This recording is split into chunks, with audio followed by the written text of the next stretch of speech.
Social media allows us to directly and quickly access a lot of Hobsons Bay residents and businesses who are using social media. In terms of local government, we not only communicate to inform, but we also communicate to promote events that are happening and services and programs, but most importantly, engage. So we really need to be able to connect with our residents to be able to ensure that we're providing and delivering services that the community needs and wants.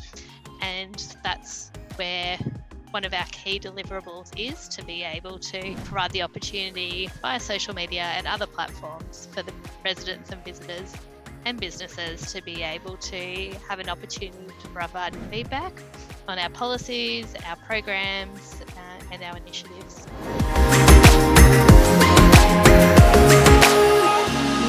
Our local media no longer delivers to every resident in Hobsons Bay. So it does make quite a bit of a difference for how we communicate. Not everyone's on social media and not everyone uses the platforms that we use. So we use Facebook, Twitter, Instagram, and LinkedIn. But we do know that there's audiences within Hobsons Bay that don't use social media. So it's about making sure that we're still communicating with them and we've got communication strategies that are able to reach every audience. Hobsons Bay itself is very diverse in terms of demographics. So we do know that there are pockets who aren't on social media. So we do more targeted communications with them. So we'll translate information and posters and flyers for those particular groups that we know are more disengaged. And it's also about knowing your audience and knowing the limitations for your audience as well. So when we've got events where we really want to engage families, it could be maternal and child health, it could be a breastfeeding awareness week, it could be a new library programs trying to get people back into the libraries. Then we'll go to a really popular organisation in Melbourne or platform in Melbourne called Mama Knows West, and they have a huge following. I think it's around 58,000. 58,000, sorry. So we'll use their popularity and their channels to be able to get messaging across to people who aren't following Council's corporate social media page.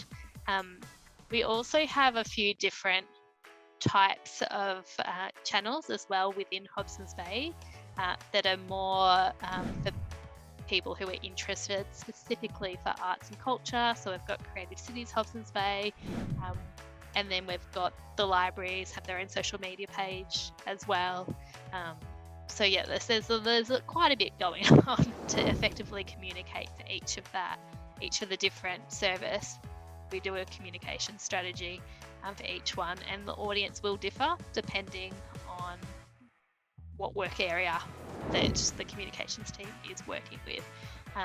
So it's about doing your communication strategy, making sure your audience is identified and how best to reach that audience, and using the platforms available to you, as well as social media with our different channels, developing great content that's really engaging. So again, for the urban forest strategy, we had a beautiful video that had aerial shots of Hobsons Bay and the Lebanon Creek and the tree planting, and it was received really well on social media. So there was 125 people commented on it. The reach was 30,000, and that drove a lot of the engagement as well for the strategy when it was in the consultation phase.